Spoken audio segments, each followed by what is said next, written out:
still on? Is Attorney Schoolcraft still online? Yes, he's still here.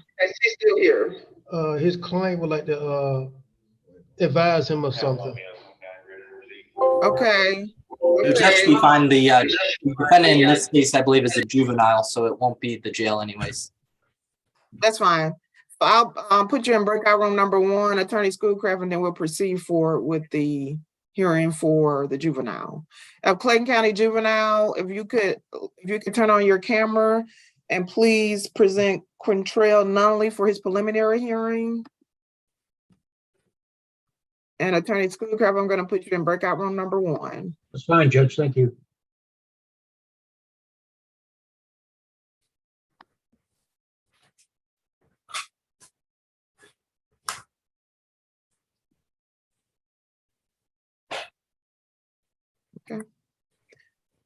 Okay, we are streaming live via YouTube.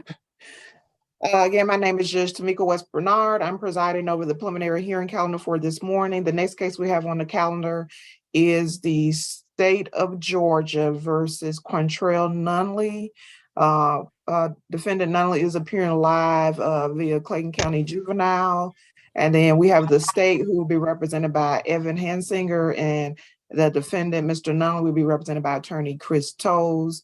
You ready to proceed, Attorney Hensinger? Yes, Judge. State's ready. Okay, please proceed. State calls Detective Marco Cooper.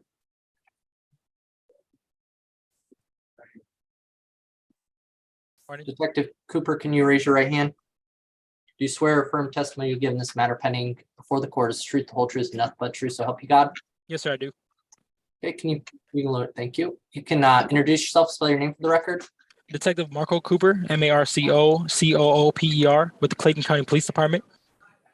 And Detective Cooper, what is your role at the Clayton County Police Department? I'm assigned to the Criminal Investigation Division, CID. I am a detective for Clayton County Police Department. How long have you been a detective? For 3 years. Okay. Did you have occasion to investigate this case against Mr. Nunley? Yes, sir, I did. And does this incident stem out of a incident on August 24th of 2022? Yes. As the detective, do you respond immediately out to the call, or do you do a follow-up investigation? I follow up with the case after the initial report is conducted by Uniform Patrol Division. Okay. Through your investigation, did you learn about the location where this incident is alleged to have occurred? Yes, sir, I did. Can you provide that address? It's in the area of Scotts Drive and Highway 138, which is in Riverdale, Clayton County, Georgia. Okay. Presumably at Grayson Drive, which is in Riverdale as well. Okay, so this all happened on Grayson Drive. Yes. And from your understanding, what occurred on that date? On that date, the victim, Kamari Parker, was said to be dropped off by his mother to hang out with 2 friends. She observed the friends, a group of 4, I believe 3 males and 1 female. No, I'm sorry, 3 persons, 2 males and 1 female. They were wearing latex blue gloves. And she thought nothing of it. Her son went to go hang with these individuals who he had known since elementary school and had knowledge of them from the neighborhood. She advised that when she left, she was shortly approached by him, stating that he had been pistol whipped and robbed of his iPhone. And was one of the individuals that he was dropped off to hang with Mr. Nunley? Yes, sir. And you mentioned that they were wearing latex gloves. Was the victim, Mr. Barker, wearing latex gloves? No. Okay. Did you speak with Mr. Barker, the victim? Yes. Okay. What was his recollection of what happened? Well, from what happened, he went to hang out with Mr. Nunley in the neighborhood. They are school friends from elementary school. He was lured into an abandoned property off of Grayson Drive. It looked like a house to be under construction. The they were said to have marijuana there or something to that matter, in which he was shortly confronted by another individual and was struck on the side of the head with a gun and asked to, in quotes, give it up. Mr. Parker then gave the cell phone over, and then the individuals ran different directions. Once they ran different directions, he was able to go with his mother and talk to Mr. Nanelli and the other subject. Okay. Through your investigation, do you have any understanding of why Mr. Barker and the friends were going into the abandoned property? For my investigation, it was initially just to hang out.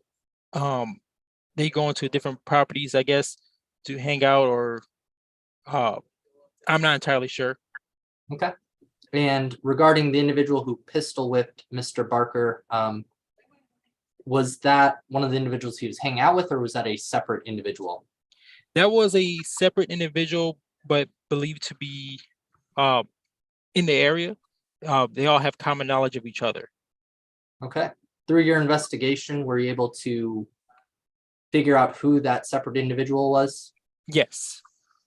What can you explain your investigation in terms of how you led to discovering who that individual was?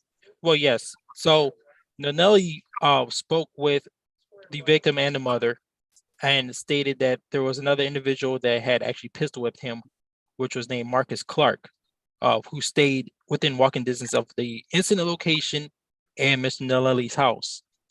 Marcus Clark is said to have robbed other people in the neighborhood, was well known in the area for armed robberies. People in the neighborhood called Marcus by first name, said Marcus, known for robberies and everything else. Uniform Patrol Division had confronted Marcus on another occasion in which he was already wanted for armed robbery of another individual on Grayson Drive, in which he took flight on foot. He was apprehended and then placed in Clayton County Jail. Okay. So you were able to determine kind of through a first name that was provided and name that was provided, but also associations and prior instances in the area? Yes, sir. Along with the victim stating that the family members did know of Marcus from school as well. Okay. And regarding the defendant, Mr. Nanelli, does he live in the area? Yes. Where's his home relative to the incident location? It's within walking distance. I believe it's the next street over. It is actually behind the incident location on Fernwood Drive, 7409 Fernwood Drive, which is a few steps behind the house. Were you able to determine who the other two individuals were No, who were hanging out with them? no, sir. And you indicated that the defendant took flight after the armed robbery occurred? Yes. Okay.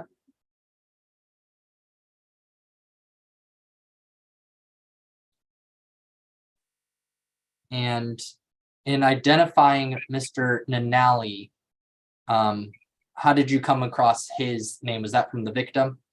That's from the victim. The victim known him since elementary school. And the mother also spoke to his family before. They hanged out before. They're well known to each other. Okay. Did you yourself ever make contact with the defendant, Mr. Nanelli? Yes. Okay. What was the basis of that contact? The basis of the contact was just an interview, voluntary interview. Him, his mother, and I believe his grandmother did show to Clayton County headquarters for an interview, just for an explanation of what's going on with this case. He did say that they do hang out. They know each other since elementary school.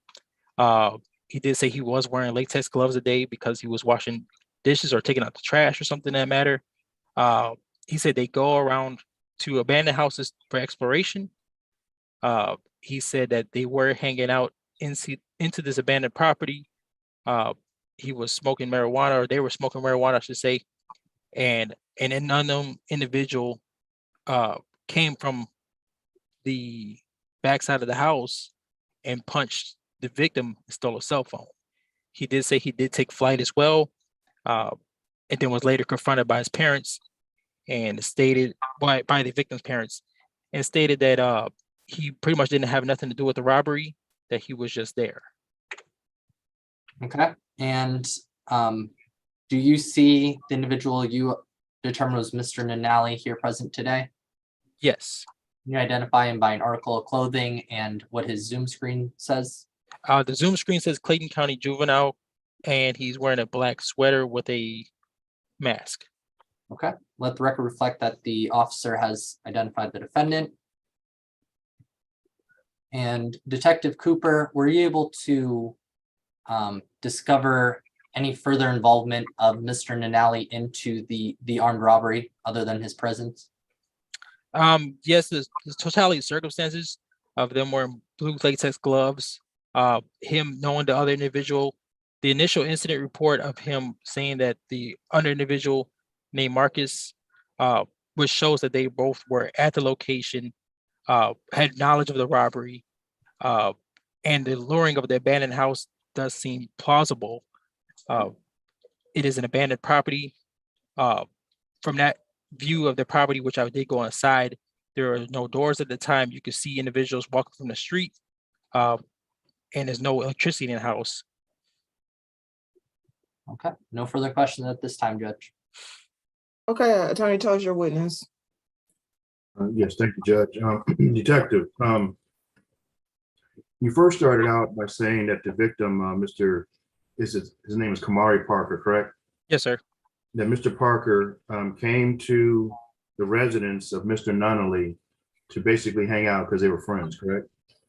No, sir, not quite. Okay, They were in the area to hang out. According to the mother and the victim, they were dropped off at the intersection of Scott Drive and Highway 138, which is in the immediate proximity of those houses. okay. And and Mr. Parker and Mr. Nunnally, how old? Mr. Nunnally, I believe, is 14. But he's 14 years old, and Mr. Parker is 13 years old. Okay. And they've known each other since elementary school. Yes. They're friends. Yes. Okay. No bad blood, nothing that you could hear, any jealousies or anything like that. No, sir. Okay. And you said on the date of the incident that he was wearing some type of latex gloves, correct? Yes, sir. Okay. But he also stated that he actually goes into abandoned houses, correct? Yes. Okay. So that would be a reasonable explanation why you are wearing gloves if you're going into a nasty abandoned house, correct? I guess so, sir. Okay. So Mr. Nunnally, Mr. Parker, they were there with another female? You said, Yes. okay. Do we know the name of this female? The name was given was Kiki, but I have not been able to identify this female. How have you not been able to identify a female if Mr. Parker knows her, who she is? Mr. Parker only knew all these individuals by first name basis. At the time, did not know the exact identities of the other two individuals. Okay, so there was another male in addition to Mr. Parker and Mr. Nunnally that was with them? Supposedly, I'm not entirely sure. This is what was told to me by the other defendant. You talking about Mr. Clark? Yes. Okay. All right, so okay. So did Mr. Nunnally tell you about this other guy that was there too? No.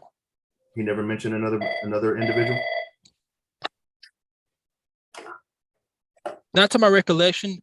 He did mention that another individual did come into the house, which I believe was Marcus Clark. No. I'm talking about outside of Marcus.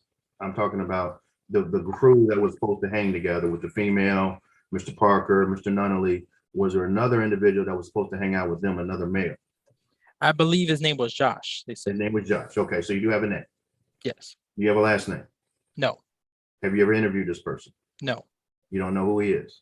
No. Okay. And this case happened back in August? Yes. Okay. So you don't know where he goes to school? No, sir. Okay. All right. So the female that you never interviewed, there was another male that you never interviewed. You did interview Mr. Nunnally, correct? Yes. He was quite adamant that he had nothing to do with this robbery, correct? Yes, sir. He did not have a gun, correct? Yes, sir. He did not take anybody's property, correct? I'm not sure, but according to him, no, sir. Okay. And according to Mr. Parker, who you also interviewed, Yes, Mr. Nunnally did not take his property. correct, Mr. Nunnally did not produce a firearm, correct? correct, And Marcus was not a part of the original crew of people, correct? correct. Mr. Clark was someone, and I think that you all had referred to him as a separate individual, correct? That's what you and the DA just said he was. He was a separate individual from this crew, correct? Correct.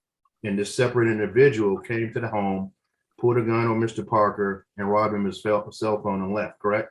Correct. Okay.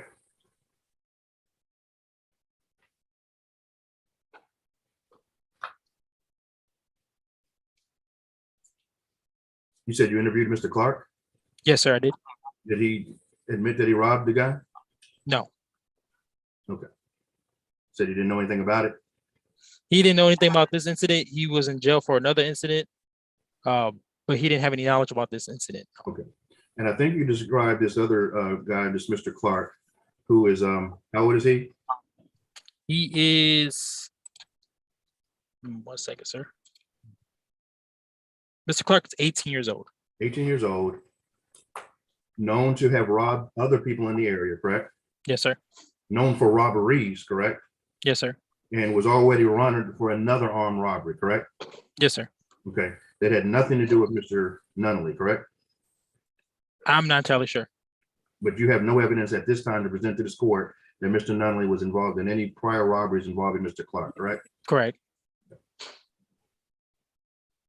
And this all happened at a, you said at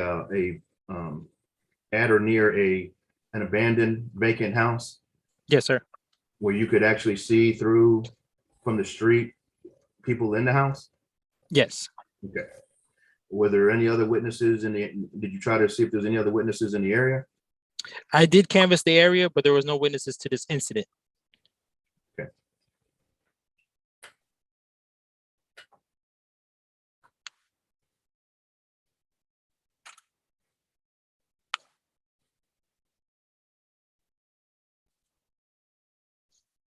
And after the incident in August, there were conversations between the mothers of Mr. Parker and Mr. Nunnally.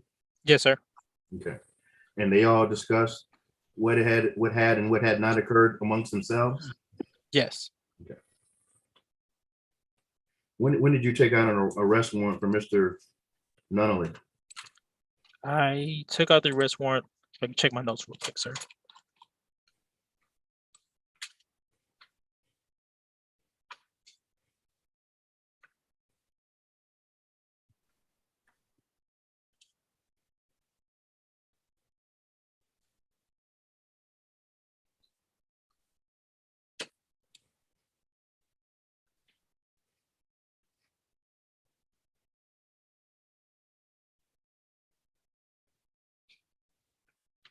December 12th, 2022, sir.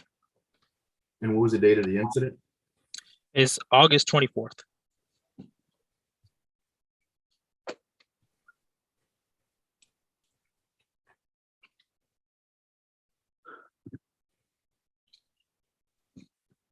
Mr. Parker never said that Mr. Nunnally robbed him, correct?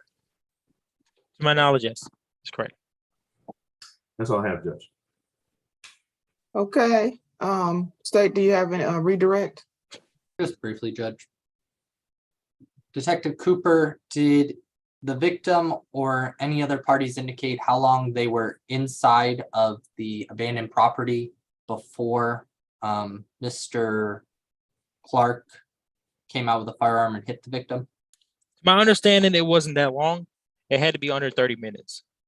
Okay, but was it from your understanding that they walked into the residence and then that immediately happened, or had they been in the residence and then it happened?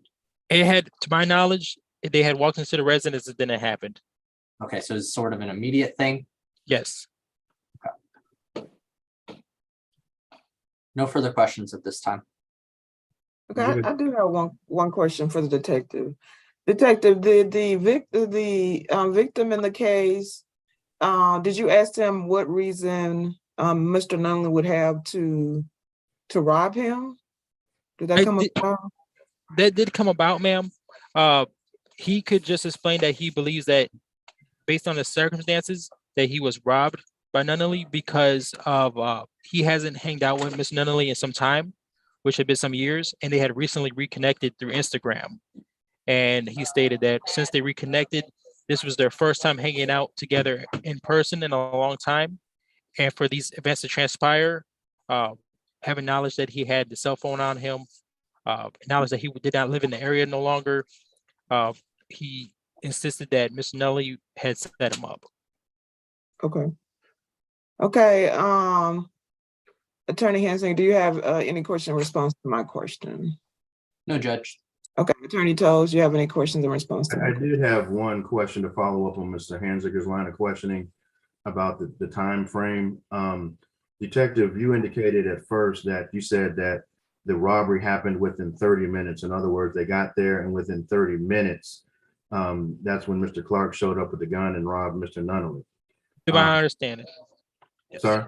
I said, to my understanding, it's somewhere around that line of time.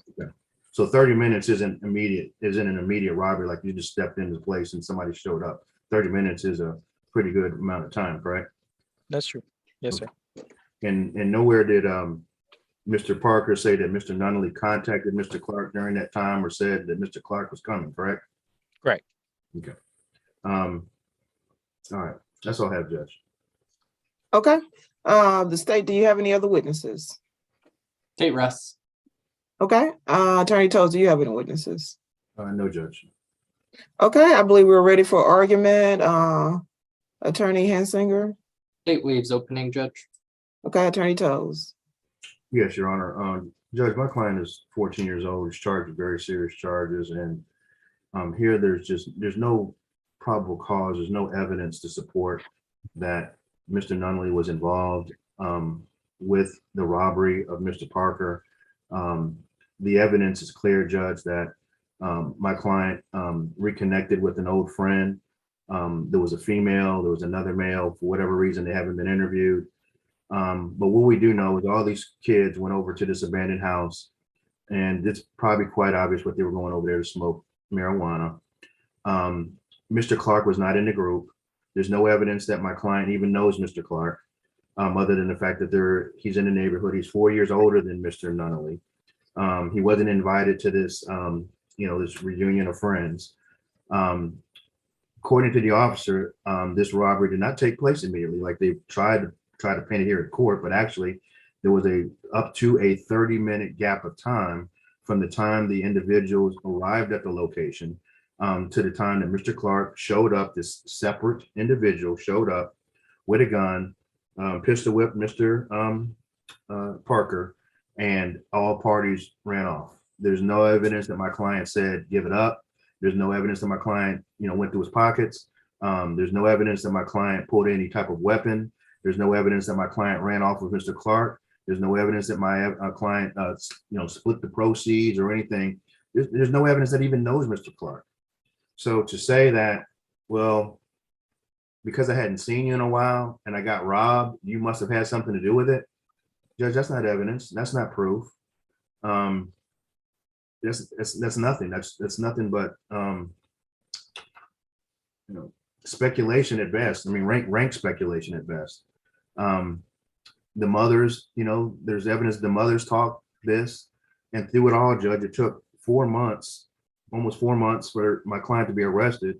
The incident happens in August 24th. The warrant doesn't even go out to December 12th.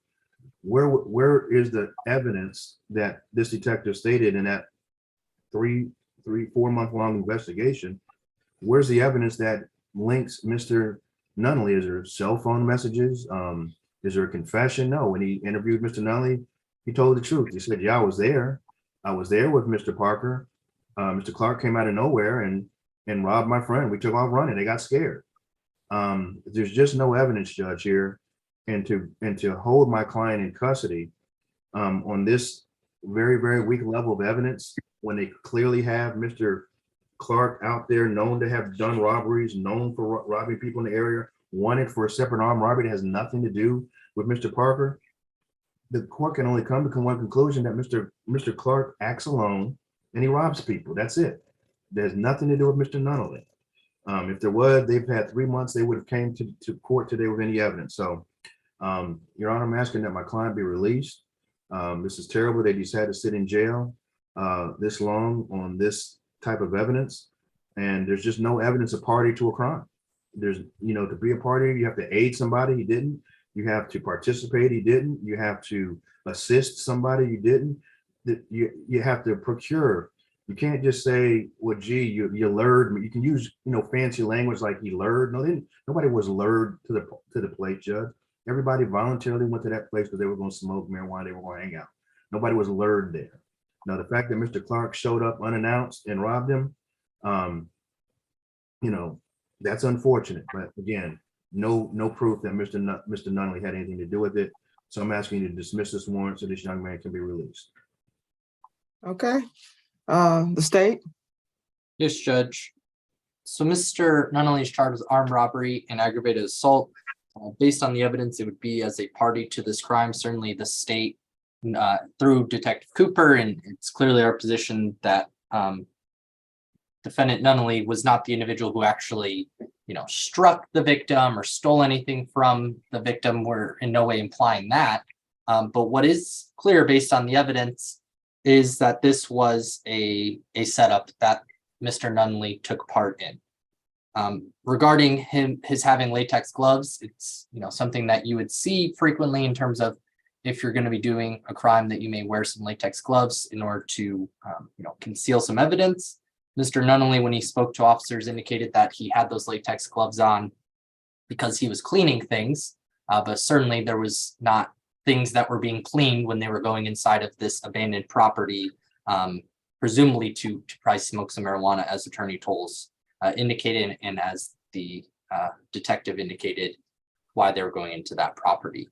So they go into that property, Judge, and it's clear that Mr. Nunnally is the one who made contact with the victim in terms of reconnecting with him, inviting him back out to this location, and the victim is somewhat of an outsider to the location. He doesn't live in the area, unlike Mr. Nunnally, who lives directly behind the property and lives in the area. The victim is not from the area. So when Mr. Clark arrives, whether that was 30 minutes, it was could have been sooner than that. Detective Cooper just was not in a position to indicate that it was, more than 30 minutes. He was in a position of saying it was less than 30 minutes, potentially immediately, but he agreed that, 30 minutes would not be immediate, but that was just kind of the time frame that he was working with, up to 30 minutes, but certainly not exceeding it. When Mr. Clark arrives, he does not rob Mr. Nunnally. He doesn't rob any of the other individuals who are present there and live in the area or familiar with the area. He robs the only outsider who's in the area.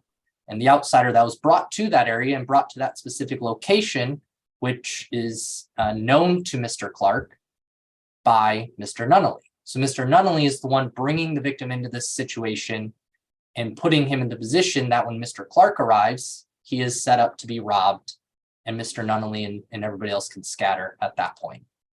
So it would have to be one heck of a coincidence for the only outsider to be targeted and Mr. Nunnally, who happens to live directly behind the location, to just happen to escape and not be the one who is targeted by this attack.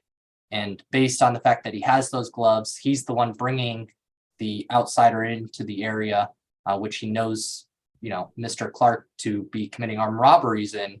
It's at least probable cause, which is a low standard in this case, that he was a party to setting up the victim, Mr. Parker, to be robbed by Mr. Clark, who is certainly the primary and main defendant, but no less, Mr. Nunnally played a role in getting the victim to the area, getting him into that abandoned property, where Mr. Clark could then attack him and rob him of his property. So we ask, Judge, that you bind over all charges, as there is probable cause as to the armed robbery and the aggravated assault against Mr. Nunnally as a party to those crimes. Thank you. So noted. I do find sufficient probable cause to bind over the 2 charges against Mr. Nunley, that being the charge of armed robbery as well as the charge of aggravated assault. That is the order of the court today. That will conclude the preliminary hearing for Mr. Nunley, and I want to thank both parties for their presentation of their case. Thank you. Judge, this is Stan Schoolcraft. Yes, sir. The court has decided to waive his hearing. He's gonna do a waiver, just Yeah, he's just a going to waive waiver? his hearing. He's going to waive his hearing. It's not a bond waiver, just a waiver here. He just told me he wanted to waive the hearing. And that's for Freeman, correct? Yes, ma'am. Is he gonna sign a waiver? Are you gonna sign it? We need, I can sign it. I mean, he told me he wanted to waive, so. yeah, we would need something signed from your client. Okay. Is that I something? don't know if he's still in the jail. Still, I don't know if I didn't tell him to put him back. We could always go ask the jail if he's there. And I can always sign the paperwork if it's sent to me. Yeah, we can do that. We can put it on the record. So let's do that now. Mhm. And then I'll need a sign waiver. Sure. Okay. Okay, Attorney Toles, that's it for you for today? Yes, Judge, I'll just wait on the paperwork from the state and submit that back to the court. Okay, the paperwork for your other cases? The other 2, yes, Mr. Yes. Tate and Mr. Mahone. Yeah, is that something, Attorney Hansinger, that's something you're gonna be taking care of, his other cases, the waivers? Yes, I'll get with our legal assistants and get that paperwork to Attorney Tolles. And as soon as I receive it today, of course, I'll sign it today, Attorney Toles. Thank you. May I be excused? Yes, thank you. Okay, Jill, real quickly, can we bring forward defendant Jalen Bryant Freeman? Ma'am, he's went back to the housing unit, attorney. This meeting is being recorded. The housing unit. He went back to the housing unit? Yes, ma'am. Okay. So we'll, as long as we have something in writing, we're good, Attorney. Can you email the waiver? You could email it. Do you have my email address? You could email it to to Tina, the judicial assistant. Tina, can you send Attorney Schoolcraft your email? Did you send me a waiver form? I don't have one, so. Okay, can you send her a waiver form as well? Tina? And Judge, if I Yes. may, when the court. Okay, 1 minute, ADA. Thank you, Judge. Yes. I'm sorry, Tina, did you hear me? Yes, I'll send my email to Attorney Schoolcraft and I will try to obtain a Blake waiver document. I have one that I can forward to you that you can send to him. Okay, will do. So just make sure to get his Attorney Schoolcraft, put your email address in the chat for me so I'll have it. I will. should be able to find it in my emails because I've communicated. Okay, I'm sorry. Ms. Davis says the state normally sends out the waivers to the attorneys. Okay, I didn't. Okay, he's not private counsel. He's conflict. Okay, so Ms. Davis, is that something you can send to? That's something you can prepare for, Attorney Schoolcraft? Your Honor, the state is the one that normally sends out the waivers to us because when we do the bonds and the fast track, the state does that to us and they're to do the same thing to the attorneys. And what the attorneys will do is sign and send to you. Okay, so then that's Evan, I guess ADA, is that something you guys can handle? Yes, Judge, we can get a waiver to them. Okay, they're gonna send you a waiver, Attorney Schoolcraft, for you to sign, and then normally it's forwarded to me, correct? Yeah, Is that that's fine. I can forward it to Tina. No, what they're saying is the state is going to send it to you, Right. and then I normally get it back from Right, usually so the ADA. state is gonna send, so Attorney Schoolcraft, the state is gonna send it to you, you're gonna sign it, and when you sign it, you send it to the judge. That's what I was planning on doing. Okay. Right. So you can send that to Ms. Wilkinson. Do you have her email address? I don't know if I do or not, Judge. I Okay, was- she's just filling in for Ms. Mary for me Today. Tina, can you put your email address in the chat for Mr. Attorney Schoolcraft? Yes. Thank you. And that will conclude your business with the court today, Attorney Schoolcraft? Does Judge, may I be excused? Yes. Thank you.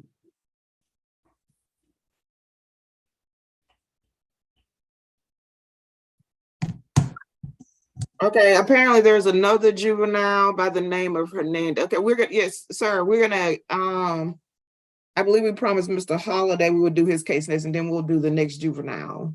So just stand by. Is the officer available for Mr. Holliday case? Yes, Judge, that's the individual indicated as S.A. Christopher, I'll mess up his last name, but Progner. Okay. And that's on Punks. So we're ready to call Punks. Okay. Deputy, can you bring for Sarah Punks?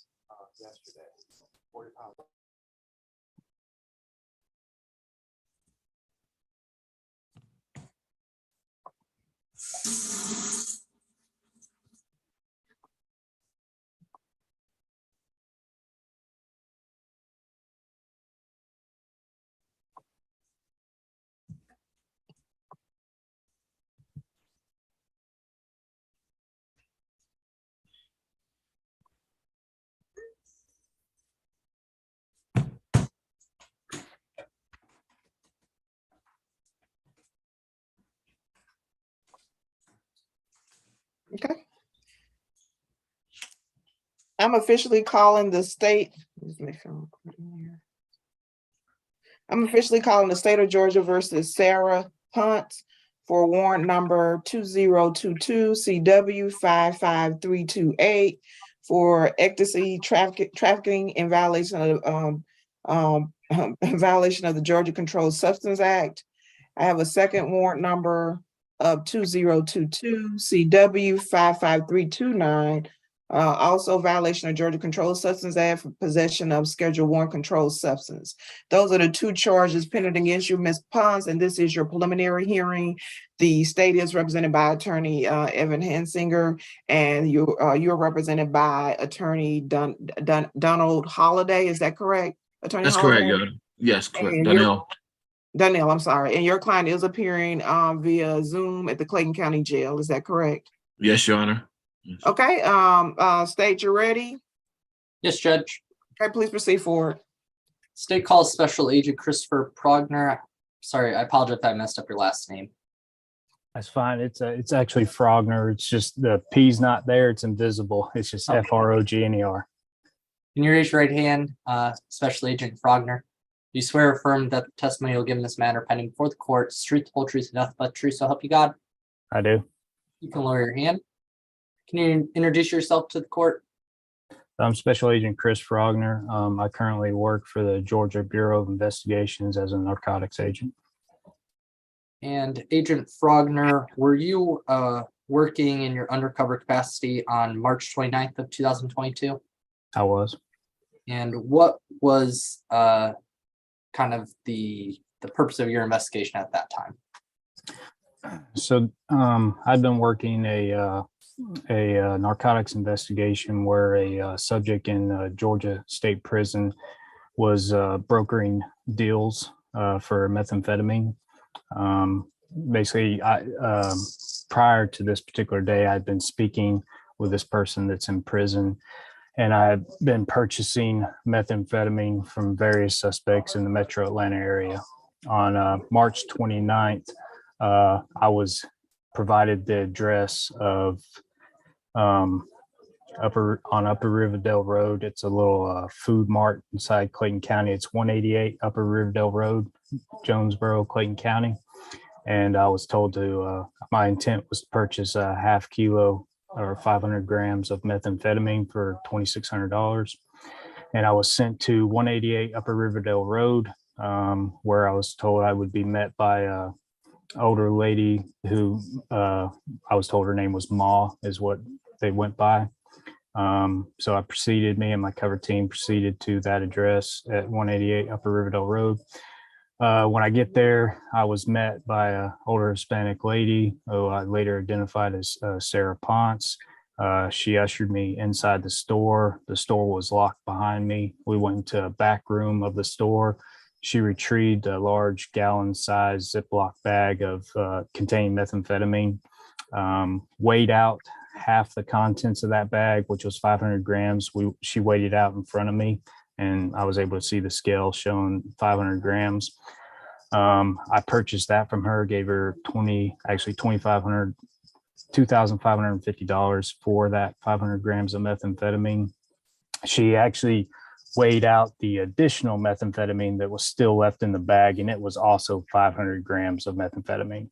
So I bought 500 and she still had 500 that stayed with her at the store.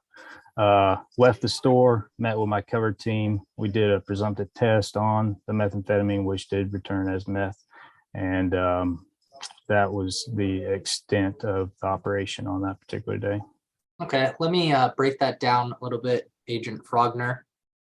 So you had arranged with another individual to make a purchase of methamphetamine at 188 Upper Riverdale Road?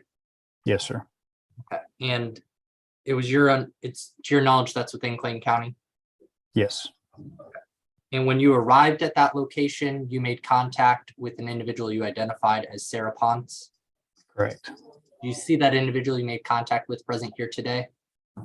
Trying to find, sorry, I don't have a whole lot of experience with these Zooms here.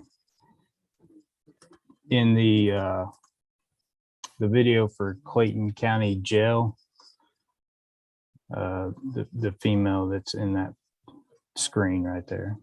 Okay, let the record reflect that Special Agent Frogner has identified the defendant. And So noted. Special Agent Frogner,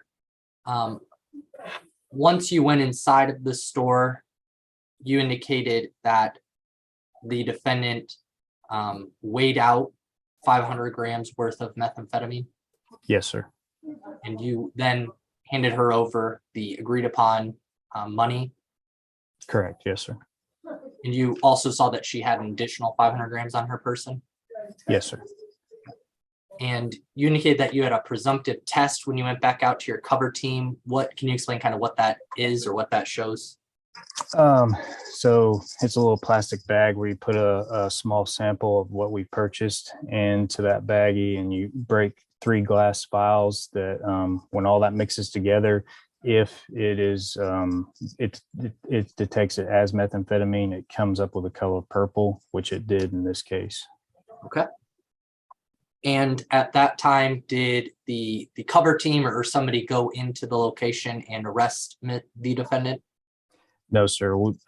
Ms. Ponce was actually, this investigation was part of a large investigation, and we did not make any arrest on that particular day. She was actually later arrested by Noonan PD on a separate operation that was not part of my investigation. Once I found out she had been arrested by them for that, is when I took the warrants for the incident for this particular operation back in March. I didn't take those warrants until, I'd have to double check, but I think it was in December of last year when I took the warrants. Okay, so is that a situation where you wanted to get other individuals and didn't want to tip them off to the fact that there was obviously, you were not a actual purchaser, you were an undercover officer? That's correct, yes, sir. Okay.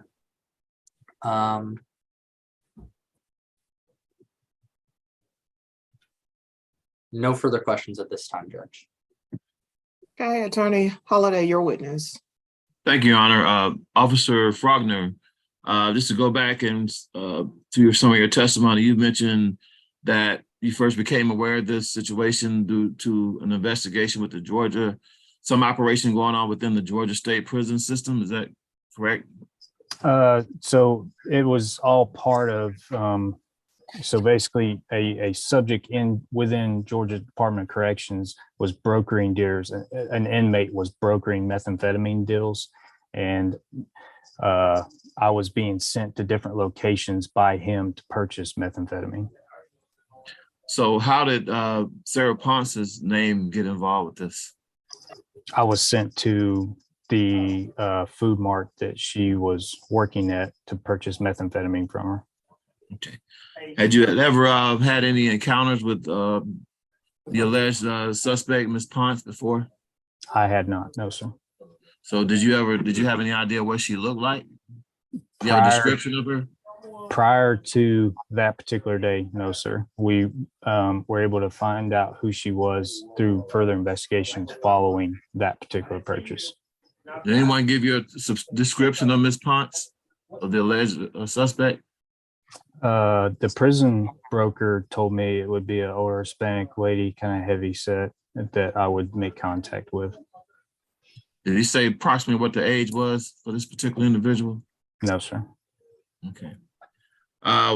Where exactly did this alleged transaction take place? At 188 Upper Riverdale Road, it's a little food mart, small little grocery store and a strip mall. Was it inside the store or outside the store in the parking lot? Where was it? What did the actual transaction take place within that location? It was inside the store. She brought me inside the store and she locked the door to the store once we were inside. So was there anybody else in the store? There was a subject sleeping on a mattress in the back of the store. I couldn't tell you if it was a man or a woman because they had a blanket covering them. They were asleep on the mattress. It was just me, Miss Ponce, and whoever that was laying on the mattress. What time of the day was this?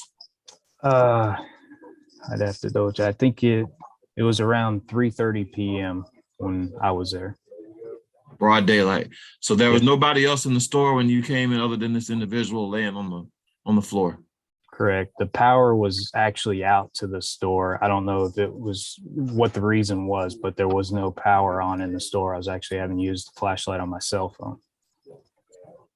So you're saying this transaction took place in the dark by chance? Well, the front of the store was lit because of the windows and the sunlight coming into the store. And then we walked into the back of the store, which was dark. Okay, where about in the back did you go in the store? As far back as you can go. We were against the back wall. Okay. To your knowledge, was this transaction recorded by chance? I had an audio video recorder on me.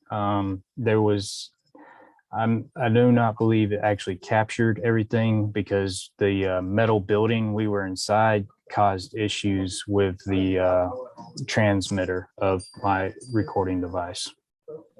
So was there some of the transaction recorded though, however? Not that I've been able to get, no, sir. So you have no real surveillance at all from your standpoint? We have exterior surveillance from my people because she came and stood with the front door open and where I met her, and then I went inside. Okay, so there was some type of surveillance showing the alleged suspect, what you're claiming? Yes, sir. Okay, and that was from the store surveillance?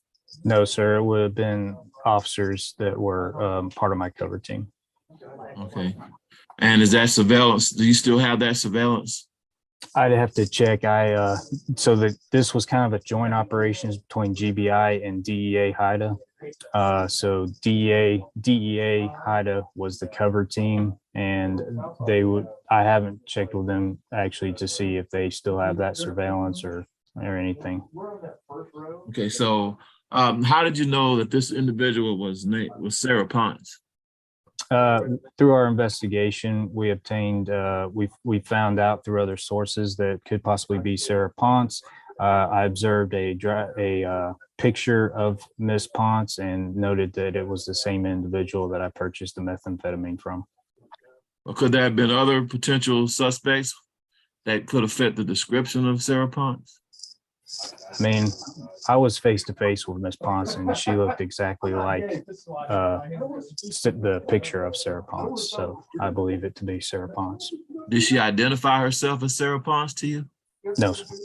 She never did? Okay. We didn't ask each other names. Don't typically do that. Okay. So you just suspect that it was Sarah Ponce? It was Sarah Ponce. Okay. But she didn't tell you her name was Sarah Ponce, though, correct? No, sir. She did not tell me that. Okay, I understand. Okay, so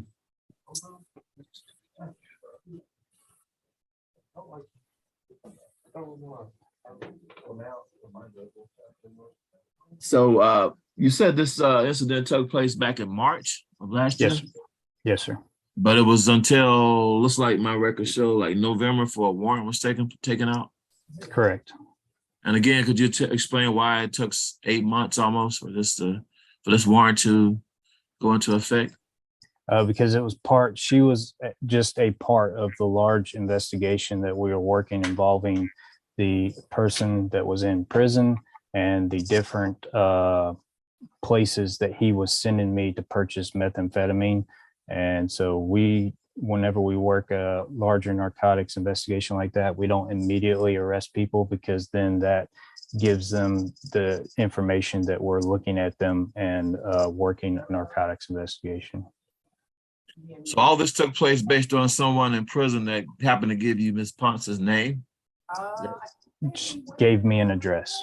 Gave you an address. Okay, so he just gave you an address. No name, just an address. Correct. So all you had was an address, but how did you correlate that address to Sarah Ponce again? Let me ask. Because she's the one that sold me the meth when I got to the address. So when you went to the address, what did you do? You asked for somebody who was selling meth, or how did you connect with Sarah Ponce? I was told by the prison broker that when I showed up, I would be met by the Hispanic female and to say that I'm here to pick up a package for Speedy. And she understood that. When I told her that, she ushered me inside, grabbed the large bag containing methamphetamine, and we conducted the transaction. So she understood at that point that I was there to purchase methamphetamine. Now, you mentioned somebody named Speedy. Who was Speedy? Oh, that's just their, bogus story that I'm supposed to tell her to make her understand that I'm there to buy meth. Okay. But again, this individual didn't describe Sarah Ponce herself. She just said an individual will show up when you go to the store and mention Speedy. He said, like I said, he said, older Hispanic female. And to be quite honest, what he specifically said was that she had large boobs. Okay. Those were his words in describing who I was going to meet. Okay. Did he explain to you that how he knew Mrs. The alleged victim, the alleged suspect in this case? We don't go into conversations like that when we're conducting a narcotics deal. They typically will not explain how they know these people. We just are, as an undercover buying the methamphetamine, I tell him what I want and he tells me where to go to obtain it. Okay. So you had mentioned, and I'm not gonna hold you up anymore. You had mentioned that there was some sort of surveillance regarding this incident. Is that correct? Yes, sir.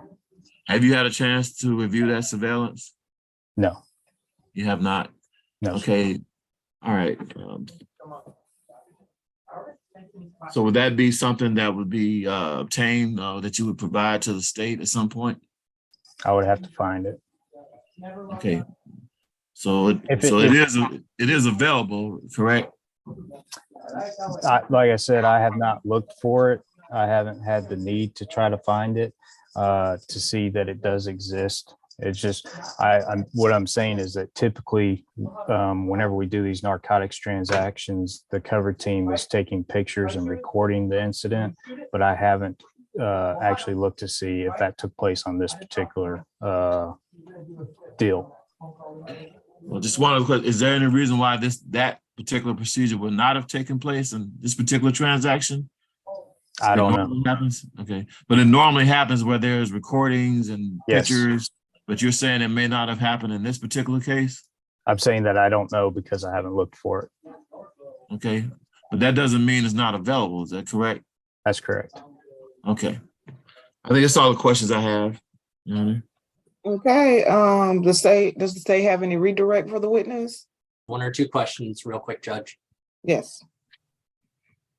Agent Frogner, there were a lot of questions about how you identified the defendant, Ms. Ponce. I want to make it clear for the record, the individual who you made contact with inside of the store, is that the individual you see currently on Zoom this morning?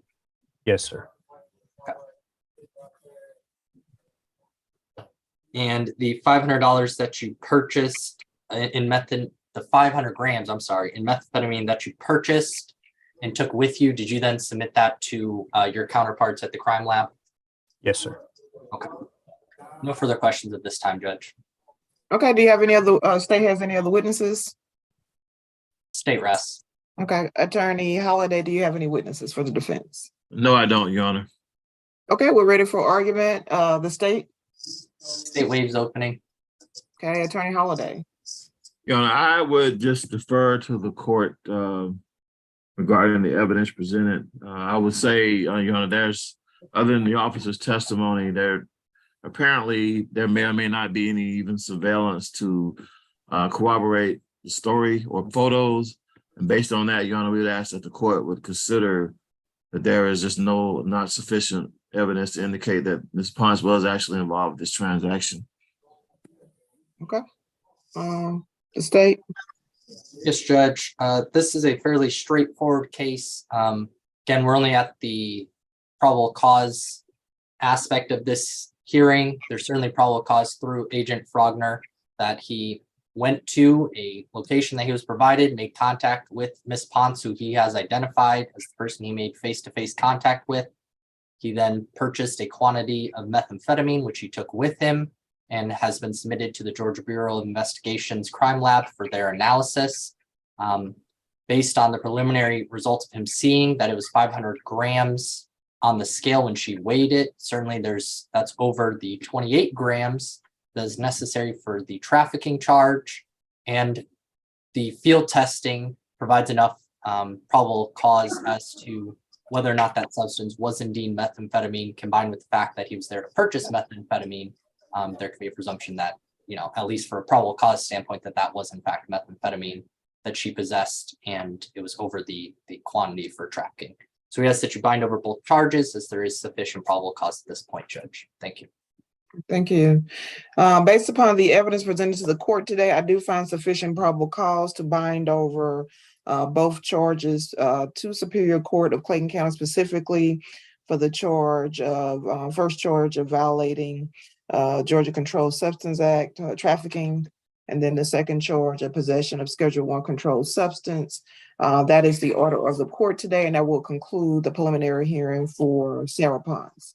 Thank you, Ms. Ponce, and thank you, Attorney Holliday, for your presentation of the case. Thank you, Your Honor. May I be excused? Yes, and Officer Faulkner, is that your only case on the calendar for today? Yes, ma'am. Okay, you're released to go. Thank you. Thank Your you. Honor. Thank you. Okay, do we want to are you prepared to do the juvenile, the last, next, or would you need additional time for the officer? Which case is that, Judge? Hernandez? I mean, Attorney Pleasant, are you ready to go on that one? If not, we can do it, Attorney Florio cases. Yeah, I don't see. Mr. Florio has the co-defendant on that case with Hernandez. Okay. And I don't see Detective Bastier yet, so let me reach out and give him a call. I called him earlier and wasn't able to make contact with him, but I'll give him a call again and see if I can get a hold of him. And Judge, I also represent Keith Queen, who's a juvenile as well. It's a separate murder case. That's with Detective Montgomery. Yeah, so whichever one is ready to go, the officer is ready to go, we can do that case next. So I'll leave it up to the state. I'm going to call Detective Bastier, and I will attempt to get a hold of Detective Montgomery as well. And I can call Detective Montgomery while you're calling Bastier, ADA Hansinger. Thank you. Okay, we're gonna briefly go off the record.